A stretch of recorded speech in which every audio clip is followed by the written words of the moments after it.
خانہ کعبہ کی عمارت نشیب میں تھی۔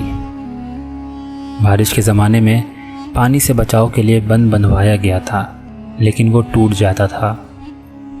خانہ کعبہ کی عمارت بھی امتداد زمانہ کی وجہ سے کمزور ہو گئی تھی، اس لیے قریش نے اس کو توڑوا کر ازسر نو تعمیر کرایا۔ جب حجرہ اسود نصب کرنے کا موقع آیا تو اس شرف کے حصول کے لیے قبائل میں تلواریں نکل پڑیں۔ آخر میں یہ طے ہوا کہ دوسرے دن سویرے جو شخص سب سے پہلے کعبے میں آئے وہی حکم قرار پائے۔ اتفاق سے دوسرے دن سب سے پہلے رسول اللہ صلی اللہ علیہ وآلہ وسلم تشریف لائے۔ آپ کی ایمانداری اور دیانتداری پر سب کو اعتماد تھا، اس لیے سب نے بالاتفاق آپ کا حکم مان لیا۔ آپ نے رفع شر کی یہ صورت نکالی کہ چادر بچھا کر اس میں حجرہ اسود رکھ دیا اور فرمایا ہر قبیلے کا ایک آدمی چادر پکڑ کے اٹھائے، اور جب چادر موقع کے برابر آ گئی تو آپ صلی اللہ علیہ وآلہ وسلم نے حجرہ اسود کو اٹھا کر نصب فرمایا۔ اس حسن تدبیر سے ایک خونریز جنگ ہوتے ہوتے رک گئی۔ چونکہ آئندہ چل کر حضرت صلی اللہ علیہ وآلہ وسلم کو ایک منصب جلیل ملنے والا تھا، اس لیے اللہ نے ابتدا ہی سے آپ کو فطرت سلیم عطا فرمائی تھی۔ چنانچہ بچپن ہی سے آپ کا دامن اخلاق ہر قسم کی آلودگیوں سے پاک رہا، اور آپ نے رسوم جاہلیت میں سے کسی میں حصہ نہ لیا۔ یہ قانون قدرت ہے کہ طلوع آفتاب سے قبل سپیدہ سحر نمودار ہو جاتا ہے۔ باران رحمت سے پہلے ٹھنڈی ہوائیں موسم برشگال کا پتہ دیتی ہیں۔ موسم بہار کے آغاز میں فضا کا تغیر بہار کی آمد کا اعلان کرتا ہے۔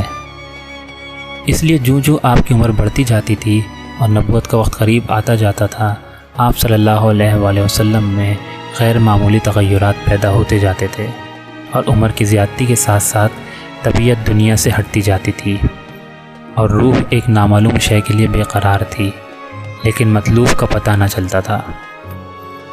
رفتہ رفتہ آپ صلی اللہ علیہ وآلہ وسلم کی طبیعت عزلت نشینی کی طرف مائل ہونے لگی۔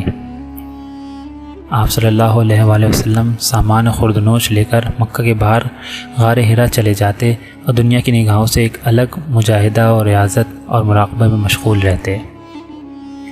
جب مجاہدہ اور ریاضت سے قلب فیضان الہی کے قبول کرنے کے لیے تیار ہو گیا، اس وقت نبوت کے آثار و علامات شروع ہو گئے۔ خواب میں اسرار منکشف ہونے لگے، جو خواب دیکھتے تھے وہ واقعے کی شکل میں نظر آتا۔ جوں یہ مدارج بڑھتے جاتے تھے، فیضان الہی کی لہریں زیادہ تیز ہوتی جاتی تھیں، تاکہ جب آپ صلی اللہ علیہ وسلم کا سن شریف 40 سال کو پہنچا تو ایک دن جب آپ حسب معمول غار حرا میں تشریف رکھتے تھے، فرشتہ غیب نظر آیا اور آپ صلی اللہ علیہ وسلم سے کہا اقرأ بسم ربک الذی خلق، پڑھ اپنے رب کا نام جس نے پیدا کیا۔ یہ واقعہ نہایت غیر معمولی تھا۔ گھر واپس تشریف لائے تو سینہ جلال الہی سے لبریز تھا۔ حضرت خدیجہ رضی اللہ تعالیٰ عنہ سے واقعہ بیان کیا۔ انہوں نے تسلی دی کہ آپ پریشان نہ ہو، اللہ کبھی آپ کا ساتھ نہ چھوڑے گا، اور آپ کو اپنے عزیز ورقہ بن نوفل کے پاس جو توریت اور انجیل کے عالم تھے لے گئیں۔ انہوں نے ماجرا سن کر کہا یہ تو وہی ناموس ہے جو موسیٰ علیہ السلام پر اترا تھا۔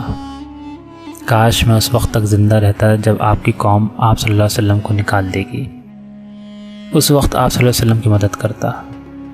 اس کے بعد حضرت جبرائیل علیہ السلام کے ذریعے آپ پر اصل حقیقت منکشف ہو گئی، اور آپ صلی اللہ علیہ وسلم نے اپنا فرض انجام دینا شروع کر دیا۔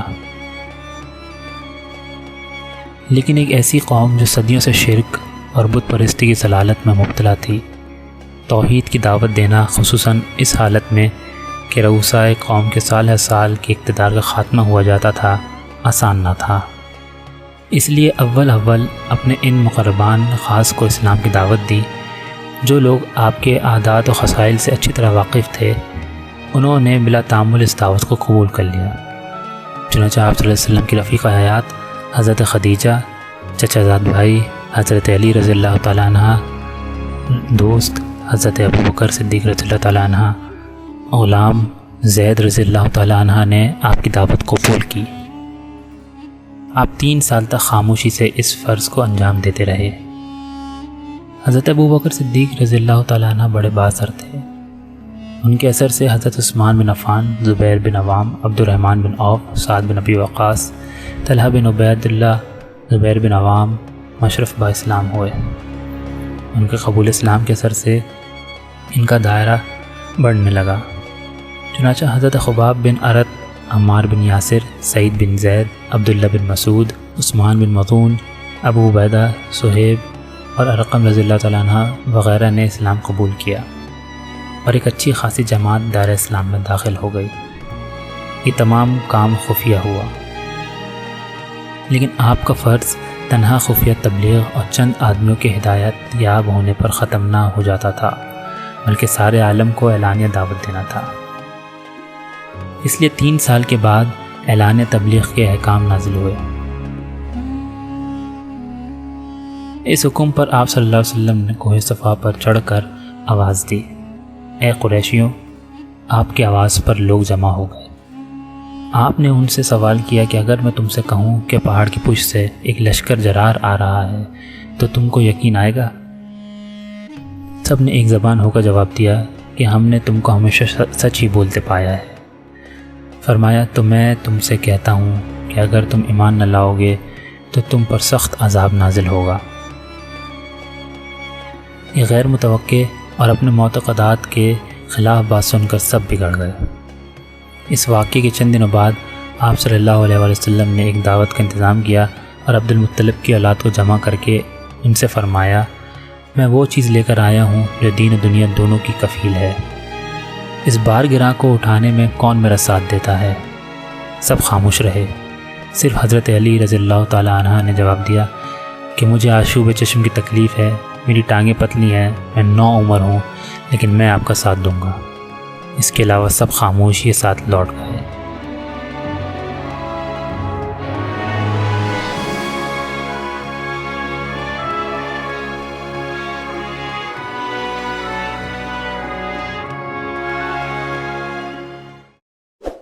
اپنی رائے کمنٹس کے اندر ضرور دیجیے اور ویڈیوز کو لائک کرنا نہ بھولیں۔